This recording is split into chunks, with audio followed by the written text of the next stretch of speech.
Bismillahirrahmanirrahim. Alhamdulillahirabbil alamin.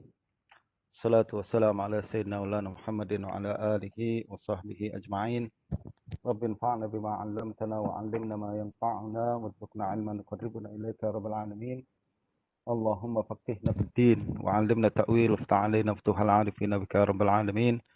Wa la hawla wa la quwwata illa billahil 'aliyyil 'azim. Alhamdulillah, para asatizah, rekan-rekan sekalian yang dirahmati oleh Allah Subhanahu wa taala.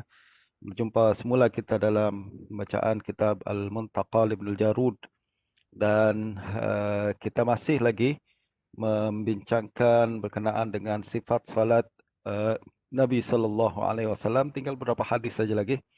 Dan pada hari ini kita akan mudah-mudahan boleh membaca dan menghuraikan 3 hadis, mula daripada hadis nombor 208 hingga 200 hingga 300 hingga 211. Okey. Qala al-musannif rahimahullah wa nafa'ana bi'ulumihi qala haddatsana Muhammad bin Yahya 208, betul ya? Qala haddatsana Muhammad bin Yahya qala haddatsana Ya'la ibn Ubaid qala haddatsana al-A'mash an Shaqiqin an Abdullah radhiyallahu anhu annahu qala kunna idza sallayna khalfa Rasulillah sallallahu alaihi wasallam qulna assalamu ala Jibril, assalamu ala Mikail, assalamu ala Israfil, assalamu ala fulan wa fulan. فأقبل علينا رسول الله صلى الله عليه وسلم فقال إن الله هو السلام فإذا جلستم في الصلاة فقولوا التحيات لله والصلوات والطيبات السلام عليك أيها النبي ورحمة الله وبركاته السلام علينا وعلى عباد الله الصالحين فإنكم إذا قلتموها أصابت كل عبد صالح في السماء والأرض أشهد أن لا إله إلا الله وأشهد أن محمدا عبده ورسوله ثم يتخير ما شاء.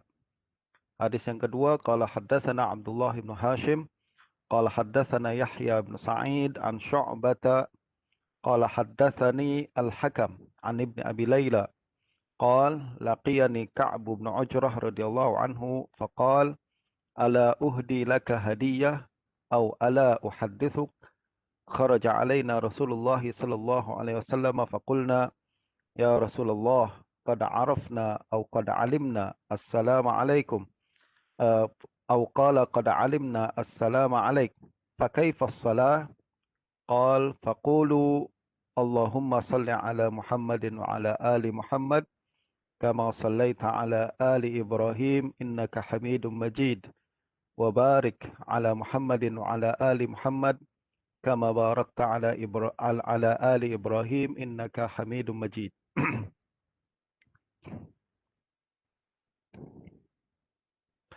قال حدثنا علي بن خشرم قال حدثنا عيسى يعني ابن يونس عن الأوزاعي عن حسان بن عطية عن محمد بن أبي عائشة قال سمعت أبا هريرة رضي الله عنه يقول قال رسول الله صلى الله عليه وسلم إذا تشهد أحدكم فليتعوذ من 4 من عذاب جهنم وعذاب القبر وفتنة المحيا والممات ومن شر المسيح الدجال ثم ليدعو لنفسه بما بدا له. Ini ada 3 hadis yang mudah-mudahan kita boleh bincangkan pada hari ini dengan lebih mendalam insyaallah. Berkenaan dengan hadis yang pertama, qala haddatsana Muhammad bin Yahya, yaitu Muhammad bin Yahya Az-Zuhli, ma'ruf, kita dah kenal beliau. Qala haddatsana Ya'la ibn Ubaid. Ya'la ibn Ubaid adalah At-Tanafisi Al-Kufi. Dia seorang ulama ahli Kufah. Siqah dalam periwayatan, melainkan jika dia meriwayatkan daripada Sufyan Ats-Tsauri. Kalau dia meriwayatkan daripada yang lain, daripada Sufyan, maka ulama berpandangan dia memang siqah. Akan tapi satu saja, kalau dia meriwayatkan daripada Sufyan Ats-Tsauri, ada isu sedikit, ada kelemahan apabila dia meriwayatkan hadis daripada Sufyan, berkaitan mungkin karena hubungan dia yang kurang rapat atau usia yang kurang dekat. Biasanya ada guru-guru tertentu dalam periwayatan ini, apabila dia belajar kepada guru ni usia dia masih kecil lagi. Jadi bobot dia masih tak kuat, dia tidak sempurna. Tidak seperti apabila dia belajar daripada guru-guru yang lain, usia pun sudah meningkat, kemudian kesedaran semakin tinggi sehingga bobot semakin baik. Nah, itu yang berlaku kepada Ya'la bin Ubaid. Kalau dia meriwayatkan hadis daripada seluruh ulama yang lain maka okey. Akan tapi kalau satu saja, kalau dia meriwayatkan daripada Sufyan Ats-Tsauri, Yahya bin Ma'in mengatakan dhaif fi Sufyan, thiqah fi ghairihi. Nah, Yahla ibn Ubaid meriwayatkan hadis daripada Al-A'mash. Kalau hadasan Al-A'mash, ma'ruf A'mash, Sulaiman bin Mahran Al-A'mash, ulama besar di Kufah. An Syaqiq, Syaqiq ini adalah Abu Wa'il. Dia Syaqiq ibn Salamah. Syaqiq ibn Salamah biasa disebutkan dengan kunyah dia, iaitu Abu Wa'il. Abu Wa'il, Syaqiq ibn Salamah Al-Asadi Al-Kufi, siqah minal ulama al-amilin, an Abdullah yakni Ibnu Mas'ud. Jadi kita boleh nampak di sini tuan-tuan bahawa hadis ni adalah hadis Kufah. Kenapa hadis Kufah? Sebab sejak daripada Ya'la Ibn Ubaid ke atas, mereka adalah Ahlul Kufah. Ya'la Ahlul Kufah, A'mash Kufah, Syaqiq juga di Kufah, dan Abdullah bin Mas'ud pun duduk di Kufah. Jadi justru kita boleh mengatakan bahawa hadis ini adalah hadis Ahlul Kufah atau Musalsal bil Kufiyin. Hanya Muhammad bin Yahya saja, beliau imam yang banyak menghimpun hadis dari pelbagai negeri yang bukan Ahlul Kufah tapi berasal daripada Nisabur. Nah, Abdullah bin Mas'ud radhiyallahu anhu bercerita berkenaan dengan apa yang berlaku pada dirinya ketika melakukan salat bersama baginda Nabi sallallahu alaihi wasallam. Beliau mengatakan kunna idza sallaina khalfa Rasulillah sallallahu alaihi wasallam qulna assalamu ala Jibril. Jadi ini adalah bacaan yang biasa dibaca oleh para sahabat Nabi apabila mereka melakukan tasyahud sebelum diajarkan kaedah atau bacaan khas berkenaan dengan tasyahud oleh Nabi sallallahu alaihi wasallam. Jadi mereka mencipta atau membuat doa-doa atau bacaan-bacaan tersendiri. Nah, ini yang mereka katakan qulna assalamu ala Jibril, assalamu ala Mikail, assalamu ala Israfil, assalamu ala fulan wa fulan, ya kan? Ni mereka mengucapkan salam-salam ni atau mendoakan keselamatan kepada para malaikat. Ya, soalan kita adalah mereka kenal dari mana nama-nama malaikat ni? Tentulah mereka kenal nama-nama malaikat ni. Jibril confirm Nabi sering beritahu. Mikail dan Israfil mungkin mereka sering dengar juga daripada baginda Nabi, ataupun memang nama-nama ini adalah cukup popular di kalangan ahli Madinah karena kedekatan mereka dengan kalangan bangsa Yahudi pada zaman itu. Mereka sering mendengar Mikail dan Israfil. Nah, Mikail ada di dalam Al-Quran. Ya, Mikail ada disebut dalam Al-Quran kan. Man kana aduwwan lillah wa malaikatihi wa Jibril wa Mikail. Itu Mikail ada, tapi Israfil tak ada. Ini yang kemudian mungkin kemungkinan mereka ambil daripada literature Yahudi yang ada di Madinah pada saat itu dan diikrar oleh baginda Nabi sallallahu alaihi wasallam.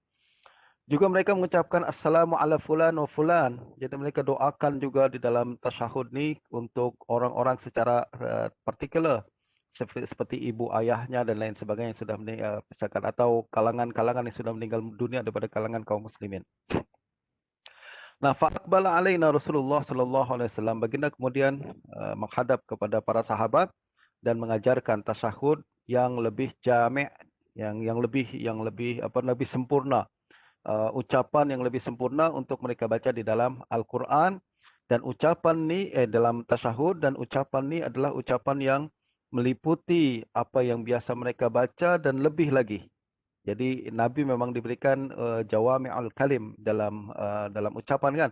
Jadi Nabi ajarkan kepada mereka sebuah bentuk bacaan yang lebih sempurna yang meliputi apa yang mereka biasa baca dan meliputi lagi kepada sesuatu yang mereka liputi dalam doa-doa mereka. Kata Nabi sallallahu alaihi wasallam, faqal innallaha huwas salam. Allah itulah As-Salam. Ya, sebab As-Salam adalah salah satu nama Allah Subhanahu wa taala. Fa idza jalastum في الصلاة فقولوا التحيات لله والصلوات والطيبات السلام عليك أيها النبي ورحمة الله وبركاته Assalamu alayna wa ala ibadillahi salihin. Ini adalah ajaran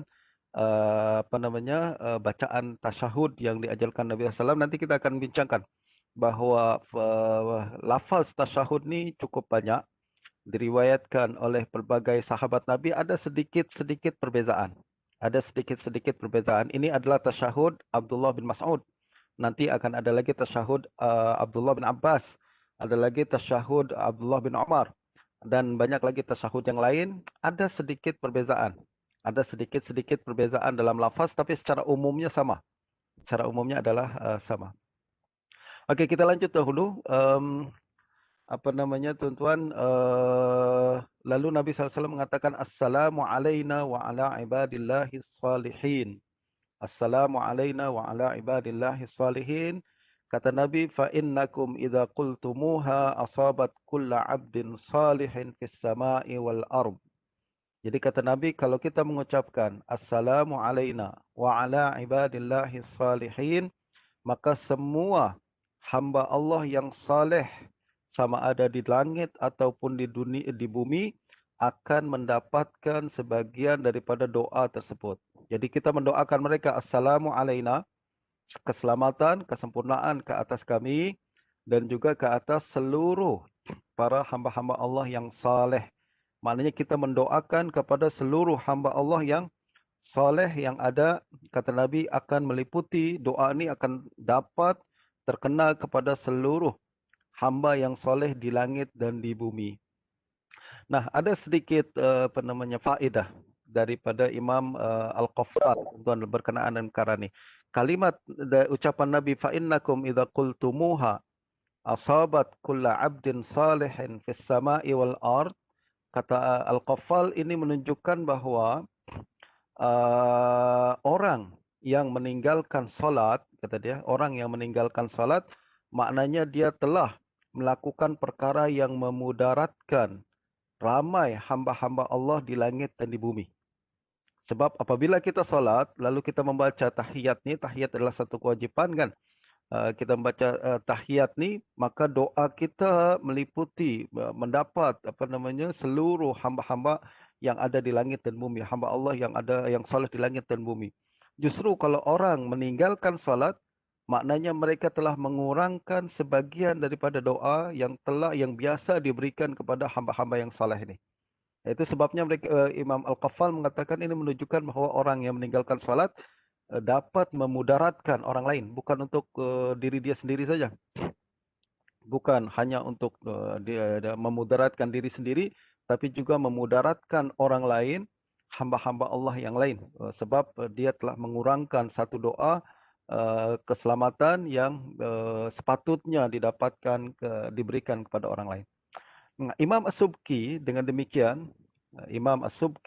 demikian, mengistinbat daripada ucapan ni, daripada hadis ni, beliau mengatakan bahawa dalam solat terdapat hak Allah dan dalam solat juga terdapat hak hamba. Jadi dalam solat ada hak Allah yang mesti kita tunaikan, iaitu sesembahan kita, tunduk sujud kita, kemudian zikir kita, puji-pujian kita kepada Allah Subhanahu wa taala, itu hak Allah Subhanahu wa taala. Dan dalam salat juga ada hak manusia, hak hamba, hak makhluk. Ya, hak ibad, yaitu ucapan assalamu alayna wa ala ibadillahi salihin. Jadi ini adalah hak mereka yang mesti kita bagi, yaitu hak untuk kita doakan. Hak untuk kita sampaikan doa kepada mereka. Justru orang yang meninggalkan salat, sekali lagi, bukan hanya dia telah melalaikan hak Allah, maka dia juga telah melalaikan hak hamba. Hak dirinya tentu. Yang kedua adalah hak manusia, ibadullah salihin, dan juga hak para malaikat. Malaikat juga hamba-hamba Allah yang saleh. Ini diistinbat daripada ucapan فَإِنَّكُمْ إِذَا قُلْتُمُوهَا أَصَابَتْ كُلَّ عَبْدٍ صَالِحٍ فِي السَّمَاءِ وَالْأَرْضِ. Dan berikutnya kata Nabi SAW, Ashhadu an la ilaha illallah wa ashhadu anna Muhammadan abduhu wa rasuluh. Ini adalah bacaan tasyahud berikutnya. Summa yatakhayyaru ma syaa. Selepas tu sila pilih doa apa yang engkau nak baca. Maknanya kalimat summa yatakhayyaru ma syaa adalah galakan daripada Nabi sallallahu alaihi wasallam untuk membaca doa meminta kepada Allah Subhanahu wa taala apa saja yang kita nak minta selepas kita membaca tasyahud. Nah, dari sini tuan-tuan, dari segi hukum hakam ada beberapa perkara yang kita keluarkan daripada hadis ni. Yang pertama adalah hadis ni jelas menunjukkan bahawa Nabi sallallahu alaihi wasallam menyuruh kita untuk membaca tasyahud di dalam solat, sama ada tasyahud awal ataupun tasyahud akhir. Soalannya berikutnya adalah apa hukum membaca tasyahud di dalam solat? Apa hukum membaca tasyahud di dalam solat? Nah, menurut mazhab Syafi'i, Imam Syafi'i dan ashab Syafi'iyah tak khilaf dalam perkara ini. Mereka mengatakan bahawa tasyahud dan juga duduk tasyahud, duduk untuk melakukan tasyahud adalah fardu. Fardu ini tasyahud akhir, duduk tasyahud duduk dan membaca tasyahud akhir hukumnya adalah fardu. La tasih salatu illa bihima. Tidak sah salat melainkan dengan kedua-dua perkara ini. Kita wajib duduk dan melakukan tasyahud akhir. Adapun Imam Abu Hanifah dan Imam Malik, mereka mengatakan al-julus biqadri tasyahud wajib wala yajibut tasyahud. Duduk dia wajib, akan tetapi tasyahudnya tidak wajib. Kenapa? Sebab ingat tuan-tuan, hadis yang menjadi rujukan utama dalam perkara solat adalah hadis al-musi' salatah. Orang yang Nabi ajarkan solat. Ketika dia silap melakukan solat kan, Nabi ajarkan solat. Nabi tak ajarkan dia pun cara tasyahud. Nabi cuma suruh dia duduk saja untuk melakukan duduk saja di akhir, ya kan? Duduk tasyahud duduk akhir tu Nabi ajarkan. Akan tapi bacaan tasyahud Nabi tak ajarkan. Nah, ini yang menjadi pandangan. Jadi hujah Imam Abu Hanifah dan Malik, duduk adalah wajib, akan tetapi tasyahud dia tidak wajib. Dan pandangan masyhur daripada Imam Malik bahkan mengatakan innal wajib al-julusu biqadri salami faqat. Yang wajib adalah duduk sekadar salam sahaja. Kalau tadi ucapan Imam Hanifah duduk sekadar maknanya duduk dia lama, durasi duduk dia itu adalah seperti orang baca tasyahud, itu yang wajib. Walaupun tak wajib baca, tapi duduk dia tu macam orang membaca tasyahud panjang dia. Adapun Imam Malik cukup sekadar untuk membaca salam saja. Jadi duduk, sekadar ucap salam sudah, itu yang wajib. Nah, apa hujah mereka tadi? Saya katakan bahawa hujah mereka adalah hadis al-musi' salatah, orang yang gagal melakukan salat. Yang kedua, qiyasan ala tasyahudil awal. Mereka mengkias juga dengan tasyahud awal. Tasyahud awal tidak wajib. Tasyahud akhir pun dikias. Maknanya tidak wajib. Dan yang berikutnya adalah hujah mereka dikias dengan tasbih untuk rukuk dan sujud. Jadi kita mengatakan dalam rukuk dia wajib, tapi tasbih dia sunat. Dalam sujud dia wajib, tapi tasbih dia dalam sujud sunat. Begitu juga tasyahud. Duduk dia wajib, tapi tasyahudnya tidak wajib. Nah, ini antara hujah mereka. Adapun hujah mazhab Syafi'i, maka hujah mazhab Syafi'i dalam perkara ini yang mengatakan dia wajib adalah hadis Ibnu Mas'ud ni. Nabi mengatakan apa kalimat yang menunjukkan dia wajib. Menurut mazhab Syafi'i, Nabi mengatakan fa idza jalastum fis shalah faqulu. Qulu adalah perintah, betul tak? Qulu adalah perintah. Nah, justru asal bentuk perintah maknanya adalah wajib. Justru hukumnya adalah wajib karena perintah Nabi sallallahu alaihi wasallam dalam hadis ni. Lalu apa jawapan mereka untuk hadis musi' salatah? Selama ni selalu mazhab Syafi'i mengatakan perkara ini tak wajib sebab tak disebut dalam hadis musi' salatahu dan tarkul bayan li waqtil hajah la yajuz, ya kan? Itu adalah hujah-hujah untuk mengatakan bahawa yang dalam hadis tu semua fardu. Yang tidak disebutkan dalam hadis itu tidak fardu. Tapi dalam perkara ini Imam Mazhab Syafi'i mengatakan tahiyat wajib walaupun tidak disebutkan dalam hadis musi salatah. Apa hujah dia? Mereka mengatakan kemungkinan adalah orang tersebut tahu bahwa tasyahud dah wajib. Justru Nabi tak perlu bagi tahu lagi dalam hadis tersebut, dalam hadis musi salatah. Jadi hadis musi salatah diasumsikan bahwa orang tersebut dah tahu tasyahud wajib. Jadi Nabi tak payah ajarkan lagi perkara tersebut. Ini antara pandangan mereka. Nah, apalagi tuan-tuan ya. Tadi saya mengatakan bahwa tasyahud ada beberapa versi. Ya, ini adalah salah satu versi, yaitu versi Abdullah bin Mas'ud. Nah, ada versi yang lain, yaitu versi Abdullah bin Abbas. Versi Abdullah bin Abbas adalah yang biasa kita baca dalam salat kita, yaitu at-tahiyatul mubarakatus salawatut tayyibatu lillah hingga akhir tasyahud. Ada lagi tasyahud Ibnu Umar. Tasyahud Ibnu Umar dia mengatakan at-tahiyatu lillah, at-tayyibatus salawatu lillah, dan seterusnya. Jadi ada perbezaan di awal saja. At-tahiyatu lillah, macam Ibnu Mas'ud, at-tahiyatu lillah wassalawatu wattayyibat. Kalau Ibnu Umar, at-tahiyatu lillah wassalawatu wattayyibatu wassalawatu lillah. Lagi ulang lagi. Nah, menurut Imam Syafi'i, para ulama mengatakan, Imam Syafi'i dan ulama yang lain mengatakan bahwa mana-mana yang kita baca sebenarnya sah.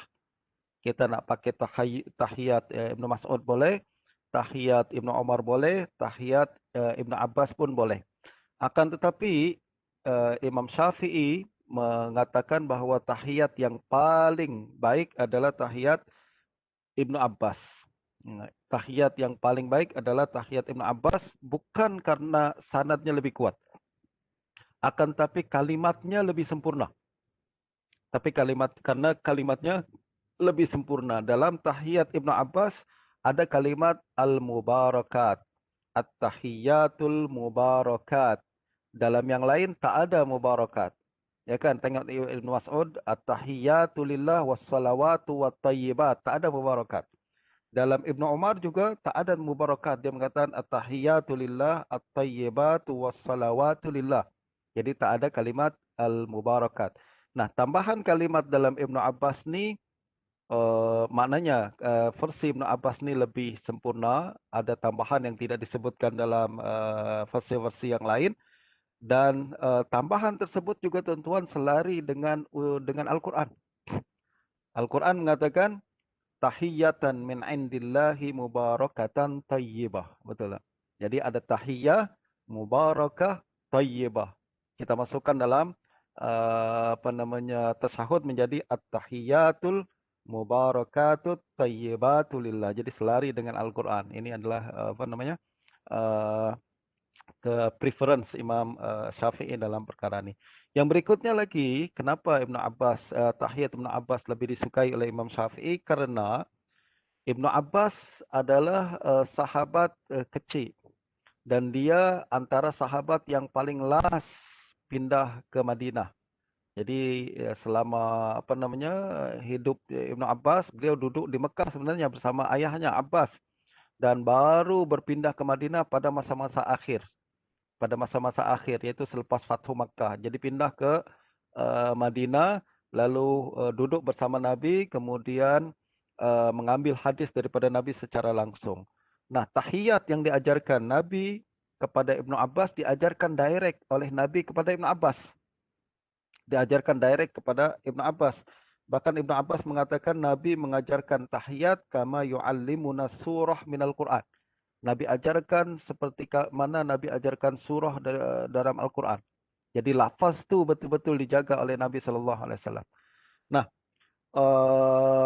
oleh karena Nabi ajarkan kepada Ibnu Abbas, dan Ibnu Abbas antara orang yang last datang ke Madinah. Nah, Imam Syafi'i berpandangan bahwa tahiyat Ibnu Abbas adalah tahiyat yang paling terakhir Nabi ajarkan. Sedangkan Ibnu Mas'ud dia masuk Islam awal. Ibnu Umar pun sejak awal lagi bersama Nabi SAW di Madinah. di Madinah, sudah masuk hijrah bersama ayahnya di Madinah. Nah, justru kemungkinan adalah tahiyat Ibnu Mas'ud versi lama, tahiyat Ibnu Umar versi lama, dan tahiyat yang paling latest adalah tahiyat yang diajarkan oleh Nabi kepada Ibnu Abbas. Sebab sekali lagi Ibnu Abbas paling last datang ke Madinah dan paling last juga bersama Nabi SAW, dan Nabi pun tadqiq juga lafaz yang diajarkan kepada Ibnu Abbas, karena yu'allimuna tahiyah kama tasyahud kama yu'allimuna surah minal Quran. Jadi Nabi ajarkan lafaz tu betul-betul kepada Ibnu Abbas. Ini antara tarjih-tarjih yang dibuat oleh yang dipandang oleh Imam Syafi'i sehingga beliau memilih tahiyat Ibnu Abbas. Dari segi kesahihan, tuan-tuan, dari segi kesahihan, tahiyat yang paling kuat sanadnya adalah tahiyat Ibnu Mas'ud nih. Paling kuat sanadnya adalah tahiyat Ibnu Mas'ud. Yang berikutnya adalah tahiyat Ibnu Abbas. Ini disebutkan oleh Imam Nawawi dalam kitab Majmu'. Beliau mengatakan yang paling asyadduha sihhatan indal muhadditsin adalah hadis Ibnu Mas'ud, summa hadis Ibnu Abbas. Jadi kalau dari segi kekuatan sanad, maka Ibnu Mas'ud lebih kuat sanadnya sebab rijal dia lebih kuat. Nah, baru kemudian rijal hadis Ibnu Abbas. Nah, sekali lagi pandangan Imam Syafi'i bukan memandang kepada kuatnya sanad, sebab dua-dua menurut Imam Syafi'i adalah sanad hadis sahih. Akan tapi beliau mentarjih Ibnu Abbas karena murajjahat yang tadi Anda telah sebutkan sebelum ini.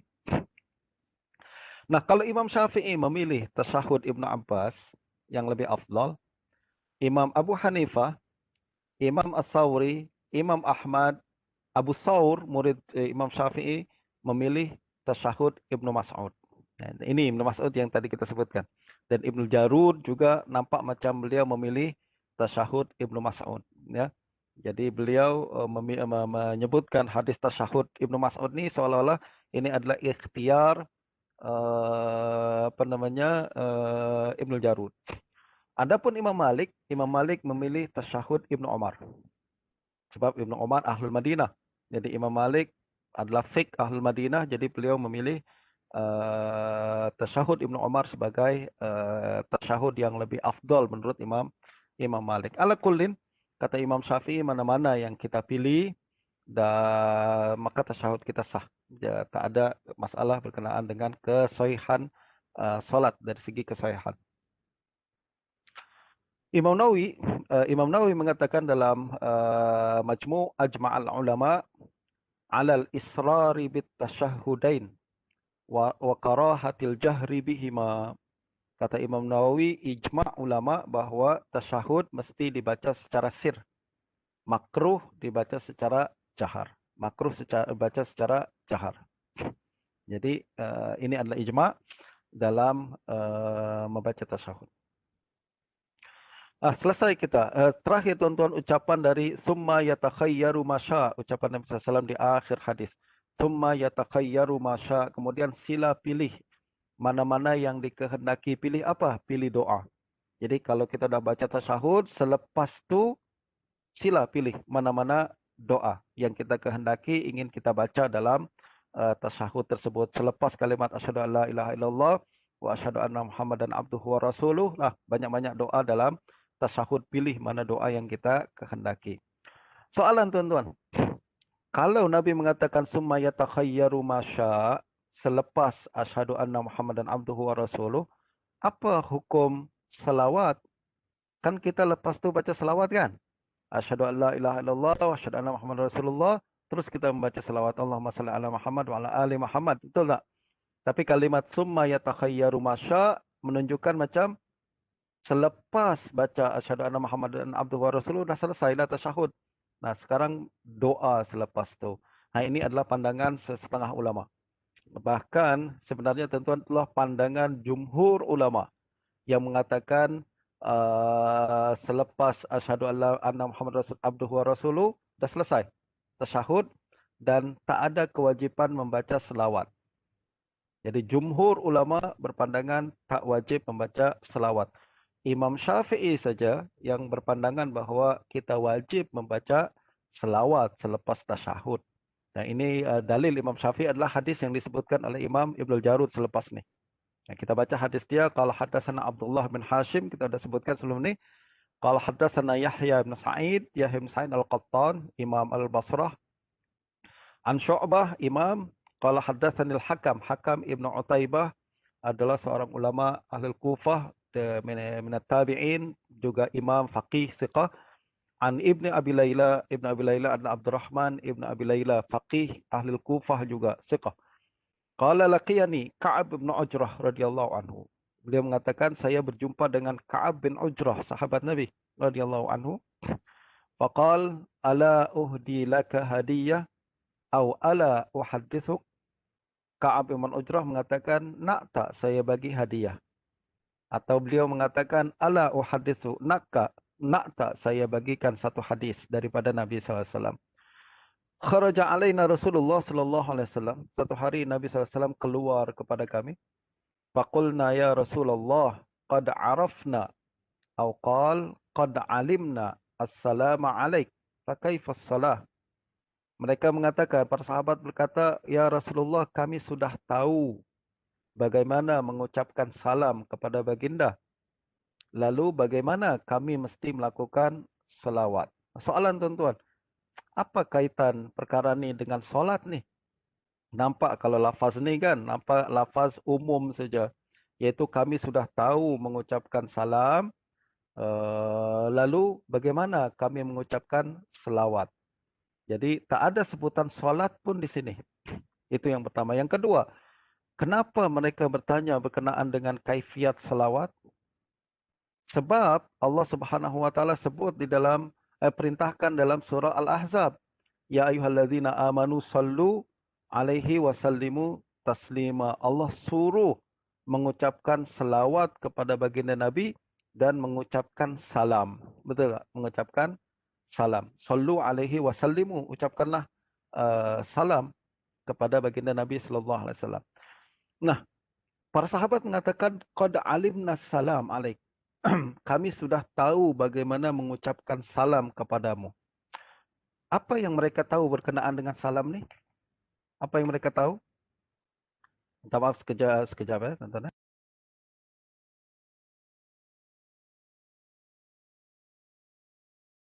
Apa yang mereka telah ketahui berkenaan dengan mengucapkan salam kepada Nabi ini? Sebab mereka mengatakan qad alimna assalamu alaik. Hadis sebelum ni tuan-tuan, tak nampak tak? Nabi mengatakan, mengajarkan cara mengucapkan salam.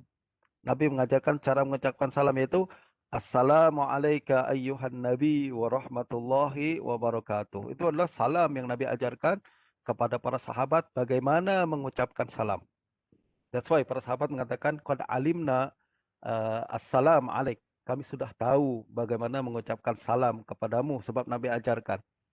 Nah, justru bagaimana mengucapkan selawat sebagaimana yang disebutkan dalam Al-Quran tu. Nah, ucapan qad alimna assalam alaik menunjukkan bahawa soalan sahabat ni berkenaan dengan bacaan dalam solat. Betul tak? Sebab qad alimna assalam alaik adalah berkaitan dengan bacaan yang tadi diajarkan Nabi dalam tasyahud. Assalamu alayka ayyuhan nabi. Itu adalah ucapan yang Nabi ajarkan di dalam solat. Justru pertanyaan fa kaifas shalah, bagaimana cara kami berselawat, berkaitan juga di dalam solat. Nah, ini istinbat Imam Syafi'i. Istinbat Imam Syafi'i bahawa soalan para sahabat Nabi adalah berkenaan dengan bacaan dalam tasyahud. Yaitu sebagaimana Nabi ajarkan salam, mereka lalu bertanya lagi bagaimana kami berselawat. Nah, ini yang bermakna bahawa firman Allah Subhanahu wa taala sallu alaihi wasallimu taslima adalah satu perintah direct daripada Allah Subhanahu wa taala untuk kita mengucapkan salam dan salawat kepada baginda Nabi di dalam salat. Dalam salat justru wajib kata Imam Syafi'i, fardu untuk kita mengucapkan selawat dan salam kepada baginda Nabi dalam salat. Nah, ucapan Imam Syafi'i ini disokong juga dengan satu riwayat lain, riwayatkan oleh Imam Ahmad, Abu Dawud, Ibn Hibban, Al-Hakim, Daruqutni dan Baihaqi daripada Abu Mas'ud Al-Badri. Beliau meriwayatkan hadis yang sama nih, tapi dengan lafaz kaifa nusalli alaik idza nahnu sallaina alaika fi salatina. Lebih jelas lagi.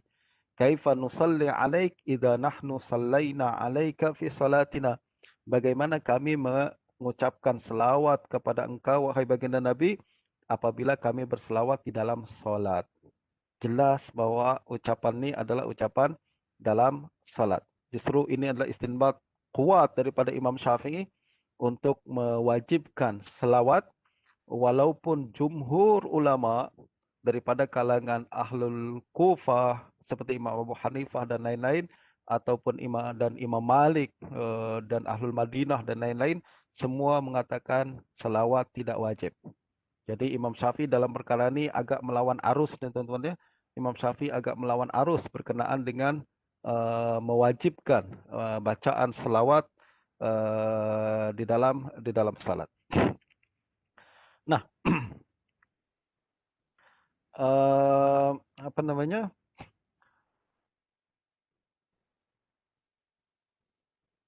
Imam Ibnu Katsir. Ya, kalau teman-teman ada masa pergi ke apa namanya tafsir Imam Ibnu Katsir apabila berbincang berkenaan dengan salawat nih, sallu alaihi wa sallimu taslima, beliau membawakan satu ucapan yang sangat penting untuk menunjukkan bagaimana Imam Syafi'i apa namanya melawan arus dalam perbahasan dalam mewajibkan selawat dalam salat. Beliau berkata waqad syara'a ba'dul mutaakhirina minal malikiyyah wa ghairihim yushanni'u 'ala al-imam Syafi'i fi ishtiratihi dzalika fi shalah. Beliau mengatakan ada sekumpulan ulama mutaakhirin bermazhab Maliki dan lain-lain. Jadi, maksudnya mazhab Maliki dan mazhab Hanafi juga. Mereka mencela Imam Syafi'i karena mengatakan bahwa salawat adalah wajib di dalam salat. Wa yaz'umu annahu tafarrada bidzalik. Mereka mengatakan Imam Syafi'i bersendirian dalam perkara ini. Maknanya Imam Syafi'i telah telah menetapkan perkara yang menyalahi ijma'. Ijma' ulama mengatakan tidak wajib, Imam Syafi'i kata wajib. Jadi ini ada pandangan setengah ulama yang mengatakan perkara itu. Wa haka al-ijma' ala khilafihi Abu Ja'far At-Tabari wal Tahawi wal Khattabi wa ghairuhum fima naqalahu al-Qadhi Iyad anhum. Kata Ibnu Katsir, ada beberapa ulama yang telah menetapkan ijma' dalam perkara ini, yaitu Al-Tabari dalam tafsir Al-Tabari, juga At-Tahawi dalam Ma'anil Athar, juga Khattabi dalam beberapa buku dia, dan lain-lain mengatakan ijma' ulama bahwa salawat tidak wajib di dalam salat. Maknanya Imam Syafi'i telah melanggar ijma'. Itu sebabnya setengah ulama mazhab Maliki ini mencela pandangan Imam Syafi'i dalam perkara ini. Tapi menurut Ibnu Katsir, pandangan ini silap. Pandangan yang mengatakan Imam Syafi'i melanggar ijma' silap. Wa qad ta'assafa hadzal qailu fi raddihi 'ala Syafi'i wa takallafa fi da'wahu al-ijma' fi dzalik wa qala ma lam yuhit bihi 'ilma. Beliau mengatakan, jadi Imam Ibnu Katsir defense Imam Syafi'i. Beliau mengatakan kalangan yang mengatakan Imam Syafi'i melanggar ijma' ini telah melampau lah. Pandangan itu pandangan melampau. Wa qala ma lam yuhittu bihi ilma, dan dia telah mengatakan sesuatu yang tak ada ilmu. Ya. Fa innahu qad rawaina wujuba dzalika wal amra bis salati ala Rasulillah sallallahu alaihi wasallam fi shalah kama huwa zahirul ayah wa mufassarun bihadzal hadis an jama'ah minas sahabah.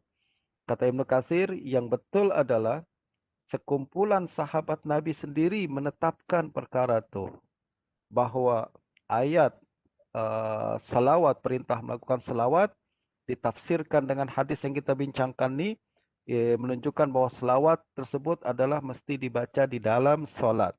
Dan antara yang pandangan sahabat Nabi yang pandangan sedemikian adalah minhum Ibnu Mas'ud sendiri, wa Abu Mas'ud Al-Badri, Abu Mas'ud Al-Badri yang tadi kita sebutkan hadisnya, wa Jabir bin Abdullah. Wa minat tabi'in Asy-Sya'bi. Dari kalangan tabi'in juga berpandangan salawat wajib adalah Asy-Sya'bi wa Abu Ja'far Al-Baqir wa Muqatil Ibn Hayyan. wa ilaihi dhahaba Syafi'i la khilafa anhu fi dzalik wala baina ashabihi aidan wa ilaihi dhahaba al-Imam Ahmad akhiran.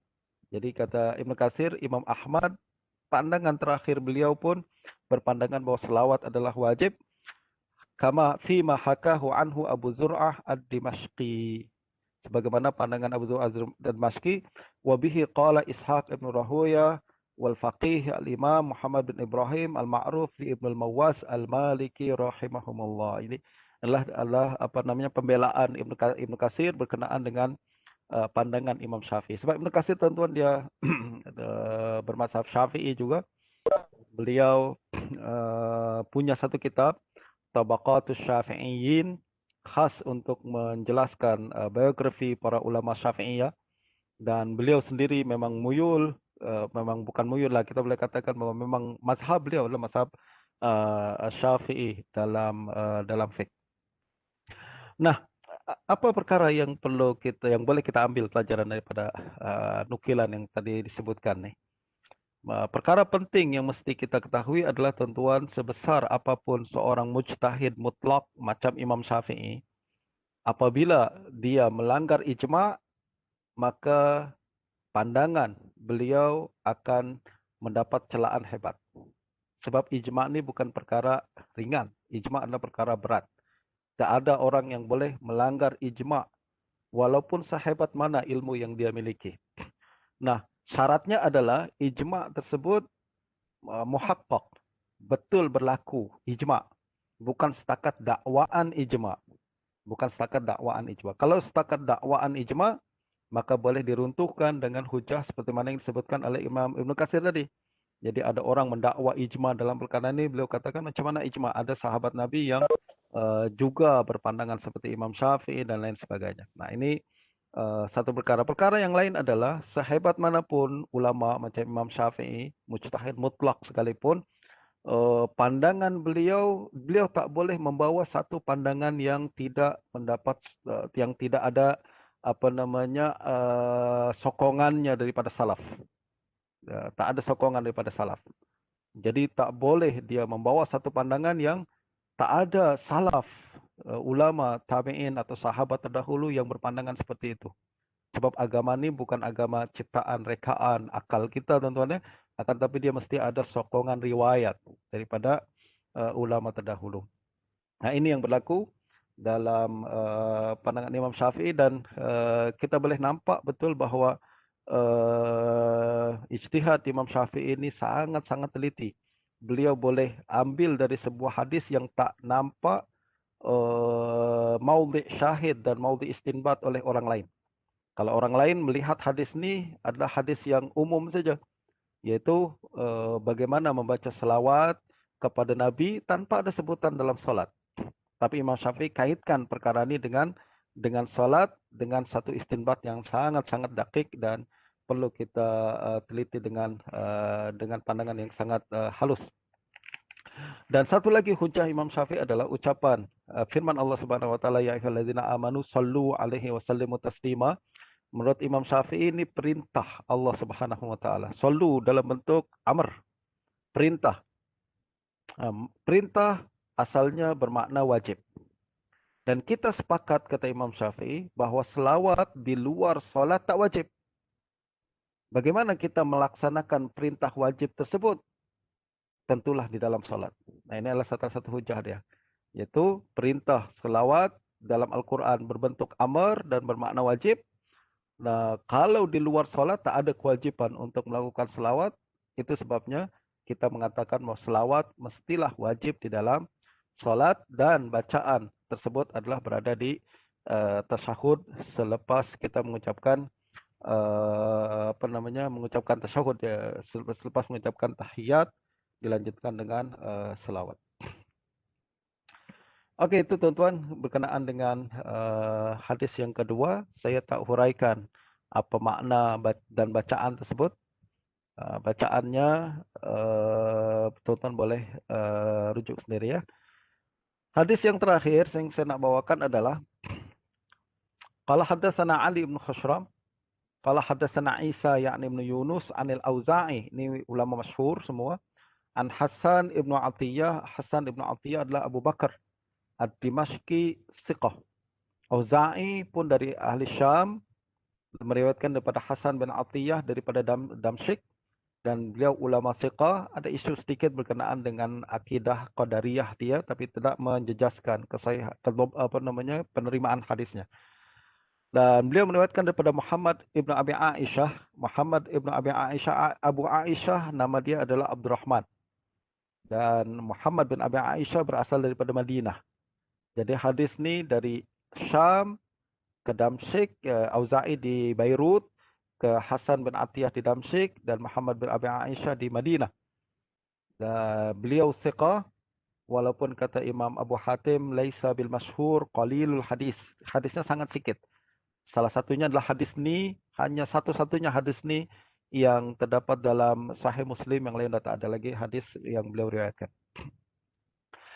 Nah, beliau mengatakan sami'tu Abu Hurairah radhiyallahu anhu yaqul qala Rasulullah sallallahu alaihi wasallam idza tashahhada ahadukum falyata'awwaz min arba'. Apabila kamu telah mengucapkan tasyahud, maka berlindunglah daripada 4 perkara. Min azabi jahannam wa azabil qabr wa fitnatil mahya wal mamat wa min syarril masih dajjal thumma yad'u li nafsihi bima badalahu. Jadi hadis ini jelas menunjukkan bahawa selepas kita bertasyahud, digalakkan, disuruh kita untuk melakukan doa, membaca doa. Antaranya doa Allahumma inni a'udzubika min azabi jahannam wa azabil qabr wa fitnatil mahya wal mamat wa min syarril masihid dajjal. Para ulama sepakat bahawa hukum berdoa selepas tasyahud adalah sunat. Hukum berdoa selepas tasyahud adalah sunat. Walaupun ada setengah ulama, iaitu Imam Ibn Hazm, mengatakan dia wajib. Bukan hanya wajib di tasyahud akhir, wajib juga di tasyahud awal, menurut Imam Ibn Hazm. Tapi kebanyakan ulama berpandangan sunat saja, dia tidak wajib. Apa yang menunjukkan bahawa doa selepas tasyahud sunat tidak wajib? Ingat hadis sebelum ni tuan-tuan, ucapan daripada Ibnu Mas'ud, summa yatakhayyaru ma sya, yatakhayyaru ma sya, maksudnya kemudian pilihlah apa yang engkau kehendaki. Kalimat yatakhayyar, pilih, maknanya sunat, tidak wajib. Jadi doa, sila pilih-pilih mana doa yang engkau kehendaki, tidak wajib. Sekiranya wajib, Nabi tak akan suruh pilih. Nah, ini ucapan Imam Ibnul Munzir. Apabila beliau mengatakan, laula hadis Ibnu Mas'ud summa liyatakhayyar minad du'a laqultu biwujubiha. Kalau bukan kalimat ni, saya akan berpandangan doa adalah wajib. Sebab perintah daripada Nabi sallallahu alaihi wasallam. Nah, sedikit berkenaan dengan kandungan fiqh dalam hadis ni. Tadi kita mengatakan hukumnya sunat secara muttafaq alaih di kalangan para ulama. Soalan, adakah doa yang kita baca ni mesti yang disebutkan oleh Nabi, ataukah kita boleh baca doa lain selain yang diajarkan oleh Nabi? Menurut mazhab Syafi'i, bebas. Sebab Nabi mengatakan yatakhayyar masya', pilih mana doa yang kau kehendaki. Maknanya doalah apa saja yang kau kehendaki. Dalam hadis yang terakhir ni pun Nabi mengatakan summal yad'u li nafsihi bima badalahu. Kemudian doalah dengan apa yang dia kehendaki juga. Silakan kehendak nak doa apa saja boleh. Maknanya boleh kita berdoa sama ada dengan yang maksur ataupun yang tidak maksur. Sama ada berkaitan dengan akhirat ataupun berkaitan dengan dunia. Ini pandangan mazhab Syafi'i sebagaimana disebutkan oleh Imam Nawawi dalam Majmu'. Beliau juga mengatakan wala farqa fi istihbabi dzalika bainal imam wal ma'mum wal munfarid. Tak ada beza antara imam, makmum ataupun solat bersendirian. Yakni disunatkan berdoa selepas tasyahud dan makruh kita tinggalkan perkara ni. Adapun, dan ini juga adalah mazhab Imam Malik, Sauri, Abu Saur dan Ishaq. Seperti mazhab Syafi'i. Maknanya boleh doa bil ma'sur dengan bi ghairil ma'sur. Adapun Imam Abu Hanifah dan Imam Ahmad, beliau mengatakan la yajuzu du'a illa bil ad'iyah al-ma'surah al-muwafiqah lil Quran. Tidak boleh kita berdoa melainkan dengan lafaz-lafaz yang disebutkan sama ada dalam Al-Quran atau sama ada disebutkan dalam hadis. Tak boleh yang ghairul ma'thur. Ini pandangan Abu Hanifah dan Ahmad. Bahkan kalau kita berdoa dengan ucapan-ucapan yang menyerupai ucapan manusia, dikira batal doa dia. Ini pandangan setengah ulama mazhab Ahmad bin Hanbal. Mereka mengatakan inda'a bima yushbihu kalamal adami katalabi jariyah wa kasbin tayyib batalat salatu. Kalau dia berdoa dengan perkara-perkara dunia, maka batal salatnya. Sebab strictly hanya boleh guna doa yang maksur. Sama ada disebut dalam Al-Quran, Rabbana atina fid dunya hasanah, misalkan, ataupun dalam hadis. Seperti yang Nabi ajarkan sekarang. Allahumma inni a'udzubika min azabi jahannam, dan seterusnya. Dan doa-doa yang lain, yang penting ada maksur. Sedangkan doa rekaan kita sendiri, maka tidak dibenarkan. Berbeza dengan mazhab Syafi'i dan mazhab Maliki. Soalan, boleh tak kalau dalam mazhab Syafi'i, kita boleh berdoa dengan ghairul maksur, mengikut rekaan kita sendiri? Soalan, boleh tak kita berdoa meminta kepada Allah Subhanahu wa taala dalam tasyahud ini dengan doa rekaan kita dalam bahasa Melayu, bukan dalam bahasa Arab? Nah, mazhab Syafi'i tak benarkan perkara ini, tuan-tuan ya. Imam Nawawi mengatakan dalam Al-Majmu', wala yajuzu an yakhtari'a da'watan ghairu ma'thurah wa ya'ti biha bil ujmiyah bila khilaf. Tidak boleh kita mereka doa sendiri lalu mengucapkannya dengan bahasa ajam, bukan bahasa Arab, tanpa khilaf, tak boleh. Wa tabtulu biha shalah bi khilafi ma law ikhtara'a da'watan bil arabiyyah fa innahu yajuzu 'indana bila khilaf. Jadi kalau bahasa ajam bukan bahasa Arab tak boleh dan boleh membatalkan salat. Sedangkan kalau kita buat doa sendiri dengan bahasa Arab dibenarkan tanpa khilaf dalam mazhab Syafi'i. Jadi doa bukan berbahasa Arab tak boleh, tapi doa berbahasa Arab walaupun ciptaan kita sendiri dibenarkan. Nah, ini adalah perbincangan kita hari ini berkenaan dengan tasyahud dan selawat dan juga doa selepas tasyahud. Tinggal 2 hadis lagi kita akan menyelesaikan perbincangan berkenaan dengan salat ini dan beralih kepada bab yang baru insya-Allah. Dan sekarang sudah pukul 8.30. Saya bagi peluang bagi siapa rekan-rekan yang ingin tanya soalan atau pandangan dan lain sebagainya. Silakan.